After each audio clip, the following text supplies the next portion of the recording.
Hi friends, welcome back to my channel. ഇപ്പോൾ രാവിലെ എണീറ്റ് വന്ന് നമ്മളെ വീട്ടിലിങ്ങനെ മുറ്റത്തൊക്കെ ഇറങ്ങി ഫ്രണ്ടിലേക്കൊക്കെ നോക്കിക്കാന്ന് പറഞ്ഞാൽ ഭയങ്കര ഒരു റിഫ്രഷിങ് ഫീലിംഗ് ആണ് കേട്ടോ. അപ്പോൾ ഞാൻ എല്ലാ ദിവസം രാവിലെ ഇങ്ങനെ വന്ന് നോക്കി നിൽക്കാറുണ്ട്. അപ്പോൾ നമ്മുടെ റോസച്ചെടികളൊക്കെ പൂത്തിട്ടുണ്ട്. മഴയായതുകൊണ്ടാണെന്ന് തോന്നുന്നു പൂവിനെ അത് വല്ലാതെ ബാധിച്ചിട്ടുണ്ട്. ഒത്തിരി കട്ടയായിട്ടിങ്ങനെ പൂക്കളുണ്ടാകുന്നായിരുന്നു, പക്ഷേ ഒന്നും ഉണ്ടായില്ല. അതൊക്കെ ഇങ്ങനെ നോക്കി. പിന്നെ നമ്മുടെ വീട്ടിൽ വാട്ടർ കണക്ഷനുണ്ട്. അപ്പം ഇല്ലെങ്കിൽ വേനലാകുമ്പം കൂടുതലും എല്ലാ വീട്ടിലും തന്നെ ഇങ്ങനെ കിണറിൽ വെള്ളം പറ്റുന്ന രീതിയാണ്. അതുകൊണ്ട് വാട്ടർ കണക്ഷൻ്റെ അവിടെ പൊട്ടിക്കിടന്നു. അത് നമ്മൾ അവരെ വിളിച്ച് പറഞ്ഞിട്ടൊക്കെ ഉണ്ട്, എങ്കിലും ഇങ്ങനെ നിറച്ച് വെള്ളമായി കിടക്കുന്നതൊക്കെ നോക്കുന്നു. ഇപ്പോൾ വേനലായതുകൊണ്ട് തന്നെ ചെടിക്ക് നന്നായിട്ട് നനയ്ക്കേണ്ടതാണ്. നമ്മുടെ ആ ചെത്തി നന്നായിട്ട് പൂത്ത് നിൽപ്പുണ്ട്. ഇതിപ്പോൾ പൊട്ടിക്കിടക്കുന്നതുകൊണ്ട് പിന്നെ അവന് പ്രത്യേകം നനയ്ക്കണ്ട. എൻ്റെ ഒരു വൺ ഓഫ് മൈ ഫേവറേറ്റ് ചെമ്പരത്തിയാണ് കേട്ടോ ഇത്. ചെമ്പരത്തികൾ ഒരുപാട് ഇനമുണ്ട്. അപ്പം ഞാനത് വന്ന് നോക്കിയപ്പം അതിൻ്റെ ഇല തന്നെ ഇങ്ങനെ വളച്ചു കൂട്ടി നമ്മുടെ പുഴു സെറ്റപ്പായിട്ടുണ്ട്. ആ ചെമ്പരത്തിയുടെ എല്ലാവരുടെയും അടുത്ത് അങ്ങനെയാണോന്ന് എനിക്കറിയത്തില്ല. ഇവൻ ഭയങ്കര പാടാണ് പുഴുക്കളിൽ നിന്ന് അവനെ രക്ഷിച്ച് കൊണ്ടുവരിക എന്ന് പറഞ്ഞാൽ. എനിക്കവനെ ഭയങ്കര ഇഷ്ടമാണ്. ഇങ്ങനെ നിറച്ചും ഇതളൊക്കെയുള്ള സംഭവമുണ്ട്. അങ്ങനെ രാവിലെ അവരോടൊക്കെ ഒന്ന് വർത്താനം പറഞ്ഞ് ഒക്കെ നടന്നൊക്കെ കഴിഞ്ഞ് വന്നു കഴിഞ്ഞപ്പം മമ്മി കാപ്പി ഉണ്ടാക്കി വെച്ചിട്ടുണ്ടായിരുന്നു. അതുകൊണ്ട് നമ്മൾ പുട്ടും മുട്ടക്കറിയായിരുന്നു.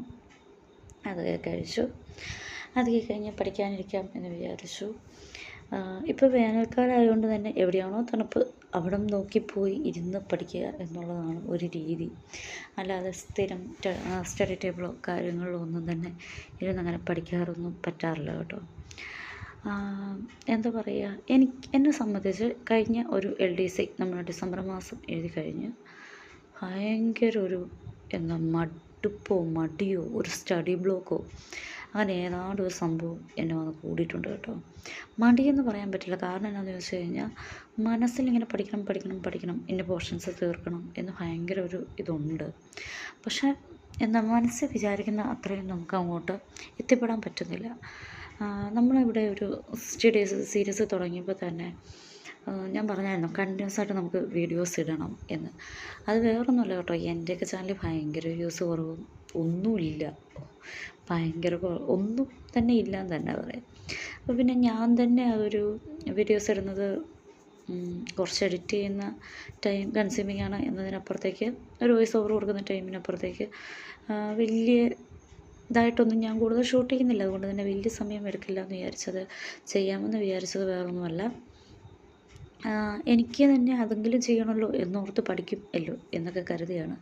പക്ഷെ പരിപാടിയൊന്നുമില്ല. നിങ്ങൾ കയ്യിൽ നോക്കണ്ട കേട്ടോ, കുറച്ച് പേസ്റ്റാണ് അത് എത്തിച്ച് വെച്ചേക്കുന്നത്. രാവിലെ അടുക്കള പരിസരത്ത് എവിടെയോ പോയപ്പോൾ എണ്ണ പൊട്ടിത്തെറിച്ചതാണ്. മറ്റേ കടകിട നമ്മളിങ്ങനെ വെക്കുമ്പോൾ എന്തോ വെള്ളം ഉണ്ടായിരുന്നതെന്ന് കൈക്കൊന്ന് മുറിഞ്ഞു. അപ്പം അതൊക്കെ കഴിഞ്ഞ് വന്ന്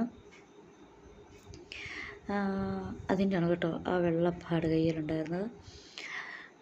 പിന്നെ അങ്ങനെ എനിക്കൊരു വളരെ ഭയങ്കര ഒരു അവസ്ഥയായിരുന്നു. പഠിക്കാൻ മുന്നോട്ട് പോകുന്നു പറ്റുന്നില്ല. പിന്നെ ഞാൻ വിചാരിച്ചു എന്തായാലും മുടങ്ങിപ്പോയില്ലേ, എനിക്ക് തോന്നുന്നൊരു 8-10 ദിവസത്തോളം കഴിഞ്ഞ വീഡിയോസൊക്കെ ഇട്ടിട്ട്. അതിനിടയിലുള്ള ദിവസങ്ങളിലൊക്കെ കുറച്ച് ദിവസങ്ങളൊക്കെ ബുക്ക് എടുത്ത് വെച്ചുകൊണ്ടിരിക്കും. എല്ലാ ദിവസവും തന്നെ ബുക്ക് എടുത്ത് വെച്ചുകൊണ്ടിരുന്നു. എങ്കിൽ പോലും ഒരു 4-5 ടോപ്പിക്സ് എങ്കിലും ഇല്ലെങ്കിൽ അതിനകത്ത് പോർഷൻസ് എങ്കിലും കംപ്ലീറ്റ് ചെയ്തില്ലെങ്കിൽ നമ്മൾ ഉദ്ദേശിക്കുന്ന പോലെ ഒരു പോർഷൻസ് മുന്നോട്ട് തീരാത്ത ഒരവസ്ഥ തന്നെയാണ്. അത്ര ഒന്നും ഞാൻ പഠിച്ചില്ല കേട്ടോ. ഒരു ടോപ്പിക്ക് തന്നെ എന്തെങ്കിലുമൊക്കെ ഒന്ന് വായിച്ച് നോക്കി എണീറ്റ് പോകുന്ന ഒരു രീതിയായിരുന്നു. അതൊന്നും പിന്നെ ഷൂട്ട് ചെയ്യാനും ഇവിടെയൊക്കെയാണ്. ഇനിയിപ്പോൾ ചെയ്യാൻ തുടങ്ങിക്കഴിഞ്ഞാൽ തന്നെ കംപ്ലീറ്റ് ചെയ്യാത്തത് കൊണ്ട് തന്നെ ഞാൻ പിന്നെ ഡിലീറ്റ് ചെയ്ത് കളയും. അങ്ങനെ ഒരു വല്ലാത്തൊരു അവസ്ഥയൊക്കെ ആയിരുന്നു.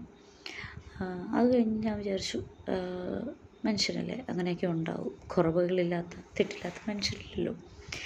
അപ്പം നമുക്ക് വീണ്ടും റീസ്റ്റാർട്ട് ചെയ്യാമെന്ന് വിചാരിച്ചു കണ്ടിന്യൂസ് ആയിട്ട്. അപ്പം എനിക്കറിയത്തില്ല ഇനിയിപ്പം ഏപ്രിൽ 8-ാം തീയതി എന്തോ ആയി ഇപ്പോൾ ഞാൻ വീഡിയോ ഷൂട്ട് ചെയ്യുന്നതെന്ന്. അങ്ങനെ വരുമ്പോഴത്തേനും നമുക്കൊരു മെയ് ഫസ്റ്റ് 2 ഘട്ടമായിട്ടാണ് ഇപ്രാവശ്യം പ്രിലിംസ് നടക്കുന്നത്. ആദ്യത്തെ ഘട്ടത്തിൽ നമ്മളുണ്ടെങ്കിൽ ഒരു 60 ദിവസം തികയ്ക്കാൻ പറ്റുമെന്നൊന്നും എനിക്കറിയത്തില്ല. എങ്കിലും ട്രൈ ചെയ്യാം. മനുഷ്യരല്ലേ, കുറവുകളൊക്കെ പറ്റുമല്ലോ. അപ്പോൾ മാക്സിമം ബാക്കിയുള്ള ദിവസങ്ങൾ 60 ദിവസം തികഞ്ഞില്ലേ പോലും നമുക്ക് നോക്കാം എന്ന് കരുതി ഇന്ന് നമ്മൾ മുന്നോട്ട് പോയിക്കൊണ്ടിരിക്കുകയാണ്. ഞാൻ രാവിലെ എന്തോ ഒരു തൊഴിൽ വാർത്ത നോക്കാൻ കിടപ്പുണ്ടായിരുന്നു. ഒരു പോർഷൻസൊക്കെ ഇപ്രാവശ്യം ഏതൊക്കെ ഉണ്ട് അങ്ങനെയൊക്കെ ഒന്ന് നോക്കി. അതൊക്കെ കഴിഞ്ഞിട്ട് എനിക്ക് തോന്നുന്നു വേൾഡ് ജിയോഗ്രഫിയുടെ പോർഷൻസ് ആണെന്ന് തോന്നുന്നു. ആ പോർഷൻസ് ആയിരുന്നു എനിക്ക് കുറച്ച് വേൾഡ് ജിയോഗ്രഫി കമ്പാരിറ്റീവ്ലി എനിക്ക് കുറച്ച് ഇന്ത്യൻ ജിയോഗ്രഫിയെക്കാളും കേരള ജിയോഗ്രഫിയെക്കാളും കുറച്ച് ടഫായിട്ടുള്ള പോർഷൻസാണ്. അപ്പോൾ അതുകൊണ്ട് കുറച്ച് ടൈം എടുത്ത് തന്നെ ആ പോർഷൻസ് നോക്കി തീർത്തു.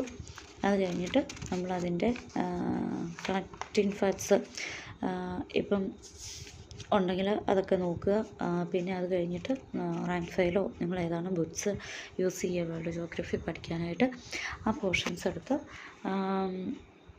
അതുമായിട്ട് കണക്ട് ചെയ്ത് തന്നെ പഠിച്ചു പോവുകയാണെങ്കിൽ കുറച്ച് ഈസി ആയിരിക്കും തോന്നി. എനിക്ക് പോർഷൻസ് ടഫായതുകൊണ്ട് തന്നെ ഞാൻ 1 മണിക്കൂറോ 1.5 മണിക്കൂറൊക്കെ പഠിച്ചിട്ട് സാധാരണ അടുത്ത പോർഷൻസിലേക്ക് പോവുകയാണ് ചിലരുടെ ഒരു രീതി. പക്ഷേ ചില സമയത്ത് ഞാനും അങ്ങനെ തന്നെയാണ്. പക്ഷേ ചില സമയത്ത് ഞാനത് ഫോളോ ചെയ്യാറില്ല കേട്ടോ. കാരണം എന്താണെന്ന് വെച്ച് കഴിഞ്ഞാൽ പ്രത്യേകിച്ചും ടഫുള്ള പോർഷൻസ് ആണെങ്കിൽ കുറച്ച് പോർഷൻസ് നിർത്തിയിട്ട് പോയി കഴിയുമ്പോൾ പിന്നീട് പിറ്റേ ദിവസം വന്നൊക്കെ അതെടുക്കുമ്പോൾ എനിക്കൊരു പാച്ചപ്പ് ചെയ്തെടുക്കാൻ ബുദ്ധിമുട്ട് പോലെ തോന്നിയിട്ടുണ്ട്. ഒരു സ്റ്റോറി പോലെ നമ്മൾ എങ്ങനെയെങ്കിലും കണക്ട് ചെയ്തൊന്ന് വട്ടം എത്തിച്ചാൽ നമുക്കത് പിറ്റേ ദിവസം ഒന്ന് പെട്ടെന്ന് റിവിഷനോടെ ചെയ്യുവാണെങ്കിൽ നമുക്കത് കുറച്ചുകൂടി തറവായിട്ട് നമ്മുടെ ബ്രെയിനിലിരിക്കാൻ എപ്പോഴും ഈസി ആയിട്ട് എനിക്ക് തോന്നിയിട്ടുണ്ട്. അപ്പോൾ ചിലപ്പോൾ നമുക്ക് ആ ദിവസം സബ്ജക്ട്സ് കുറവായിരിക്കും നമ്മൾ കവർ ചെയ്യുന്നത്, എങ്കിൽ പോലും നമുക്ക് ആ ഒരു പോർഷൻസ് ക്ലിയർ ആയല്ലോ എന്നൊരു സമാധാനം എനിക്കുണ്ടാവാറുണ്ട്. അതുകൊണ്ട് ഞാൻ ആ പോർഷൻസ് തന്നെയാണ് വീണ്ടും വീണ്ടും നോക്കി. അതൊക്കെ കഴിഞ്ഞിട്ട് അതിന് റാങ്ക് ഫയൽ ലക്ഷ്യത്തിലുള്ള റാങ്ക് ഫയലാണ് ഞാൻ നോക്കുന്നത്. അത് പഠിച്ചു. അത് കഴിഞ്ഞിട്ട് വന്ന് ഫുഡ് കഴിച്ചു. ഇന്ന് ഫുഡിന് സാമ്പാർ, നമ്മുടെ ചൂര മീൻ കറി, പിന്നെ എന്തോ തക്കാളി അച്ചാർ ഒക്കെ ആയിരുന്നു കേട്ടോ. ഒരു സിമ്പിളായിട്ട് ഊണൊക്കെ കഴിഞ്ഞു. അതൊക്കെ കഴിഞ്ഞ് ഞാൻ കുറച്ച് നേരം കേട്ടെന്ന് കേട്ടോ. അത് കഴിഞ്ഞിട്ട് എനിക്ക് ആ പോർഷൻസ് എന്തോ കുറച്ച് ഭാഗം കൂടെ ഒന്ന് കംപ്ലീറ്റ് ചെയ്തത്. റാങ്ക് ഫയലും നമ്മൾ തൊഴിൽ വാർത്തയെ നോക്കി പഠിച്ചെങ്കിലും എനിക്കതിൽ കുറച്ച് പിന്നെ ഒരു പ്രാവശ്യം റെഫർ ചെയ്ത് കഴിഞ്ഞാൽ കുറച്ച് ഈസി ആയിട്ട് കിട്ടത്തക്ക രീതിയിൽ ഒന്ന് നോട്ട്സ് പ്രിപ്പയർ ചെയ്ത് വെക്കണം തോന്നി. എല്ലാ പോർഷൻസും ഞാനങ്ങനെ ചെയ്യാറില്ല. എന്തെങ്കിലും ടഫ് കാര്യങ്ങളുള്ള പോർഷൻസാണ് ഞാനങ്ങനെ ചെയ്യാറുള്ളത്. അപ്പോൾ ആദ്യം നമ്മൾ റഫ് നോട്ടിൽ എഴുതി. അത് കഴിഞ്ഞപ്പോൾ അത് വേണ്ടാന്ന് തോന്നി. ഞാനൊരു പേപ്പർ എടുത്ത് അതാകുമ്പം നമുക്ക് റാങ്ക് ഫയലിൽ തന്നെ ഒന്ന് പേസ്റ്റ് ചെയ്ത് വെച്ച് കഴിഞ്ഞാൽ റിവൈസ് ചെയ്യുന്ന ടൈമിൽ കുറച്ച് ഈസി ആയിരിക്കും.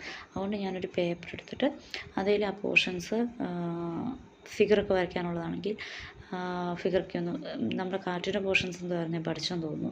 അപ്പോൾ അതിനകത്ത് ഫിഗറൊക്കെ വരയ്ക്കാനുള്ള ഫിഗറൊക്കെ വരച്ച് അതിൻ്റെ ഒരു സോൺ തിരിച്ചിട്ടും അതിൻ്റെ ഡിഗ്രി തിരിച്ചിട്ടും അങ്ങനെയൊക്കെ കുറേ കാര്യങ്ങൾ ഈസി ആയിട്ട് നമുക്ക് ചെയ്ത് കഴിഞ്ഞാൽ എളുപ്പമായിരിക്കും എന്ന് തോന്നി.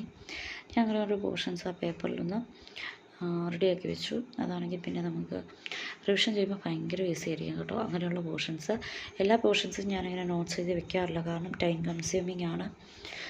നമുക്ക് സിലബസ് അനുസരിച്ചുള്ള പോർഷൻസ് പലപ്പോഴും കംപ്ലീറ്റ് ചെയ്യാൻ പറ്റാറില്ല.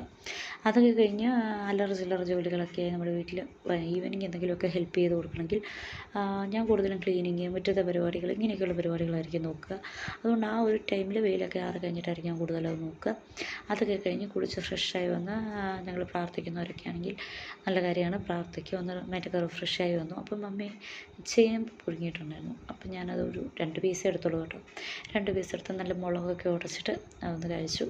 അത് കഴിഞ്ഞിട്ട് ഞാൻ വന്നിട്ട് നമ്മുടെ previous year question papers workout ചെയ്യുമ്പം ഞാൻ പോർഷൻ തിരിച്ച് ഇത് എഴുതി വെക്കാറുണ്ട്. മലയാളത്തിൻ്റെയൊക്കെ ആണെങ്കിൽ ക്വസ്റ്റ്യൻസ് എന്താണോ അത് കൂടുതലും ഒരു 10 ക്വസ്റ്റ്യനൊക്കെയല്ലേ കാണുള്ളൂ. അതിൽ തീർത്തും അറിയാൻ മേലാത്ത പോർഷൻസ് ഇപ്പോൾ പിരിച്ചെഴുത്ത്, കേട്ടെഴുത്ത് അങ്ങനെയൊക്കെയുള്ള സെക്ഷൻ തിരിച്ച് തന്നെ പര്യായമാണെങ്കിൽ അത് വേറെ, മീനിങ് ആണ് അത് വേറെ, അങ്ങനെ ഞാൻ നോട്ട്സ് ചെയ്ത് വെക്കാറുണ്ട് മലയാളത്തിന്. കാരണം മലയാളത്തിന് റാങ്ക് ഫയൽ പൊതുവേ സംഭവങ്ങൾ കുറവാണ്. അത് പെട്ടെന്ന് തന്നെ നമുക്ക് തീരുകയും ചെയ്യും. പിന്നെ പ്രീവിയസ് ഇയർ ക്വസ്റ്റ്യൻസ് റിപ്പീറ്റ് ചെയ്യുന്ന പതിവ് ഉള്ളതുകൊണ്ട് മലയാളത്തിൽ നിന്ന് ഞാൻ കൃത്യമായിട്ട് നോട്ട്സ് ചെയ്ത് പോകാറുണ്ട്. അപ്പം ആ പോർഷൻസും കാര്യങ്ങളൊക്കെ ഒന്ന് ക്ലിയർ ചെയ്തു. വീണ്ടും കുത്തിയിട്ട് നമ്മൾ ഒരു ഫുൾ ഡേ കവർ ചെയ്ത് പഠിച്ചു വരുന്നതിൻ്റെ ആണെന്ന് തോന്നുന്നു. ലാഗായിരുന്നു. അപ്പോൾ ഇത്രയൊക്കെ കാര്യങ്ങൾ ഷൂട്ട് ചെയ്തിട്ടുള്ളൂ. പിന്നെ എന്തോ HTOD പഠിച്ചെന്ന് തോന്നുന്നു. അപ്പം കൂടുതൽ മടിയില്ലാത്ത വീഡിയോസൊക്കെ ആയിട്ട് കൂടുതൽ പ്രൊഡക്റ്റീവായിട്ടുള്ള ഡേയ്സൊക്കെ ആയിട്ട് നമുക്ക് വീണ്ടും കാണാം. അപ്പോൾ എല്ലാവരുടെയും പഠിത്തമൊക്കെ ഉഷാറായിട്ട് പോകുന്നെന്ന് തോന്നുന്നു. നമുക്കിനി തുടങ്ങിയാലും അത്യാവശ്യം ടൈമുണ്ട്. കൂടുതൽ സമയം ഇരുന്ന് പഠിക്കുകയാണെങ്കിൽ നമുക്ക് പ്രിലിംസ് ക്രാക്ക് ചെയ്യാനുള്ള ടൈം ഉണ്ടെന്നൊരു വിശ്വാസത്തിൽ തന്നെയാണ് ഞാൻ പോകുന്നത്. അതുകൊണ്ട് എല്ലാവരും ഇങ്ങനെയൊരു സ്റ്റഡി ബ്ലോക്കോ കാര്യങ്ങളൊക്കെ വന്നിട്ടുണ്ടെങ്കിൽ ഒരു കുഴപ്പമില്ല, നമുക്ക് നന്നായിട്ട് ഒന്ന് ശ്രമിച്ച് നോക്കാം. All the best. അപ്പോൾ അപ്പോൾ എല്ലാവരുടെയും പഠിത്തം നല്ല രീതിയിൽ തന്നെ എന്താ നല്ല അടിപൊളിയായിട്ട് മുന്നേറുന്നു എന്ന് വിശ്വസിക്കുന്നു. വീഡിയോ ആയിട്ട് പിന്നെ കാണാം. ബൈ.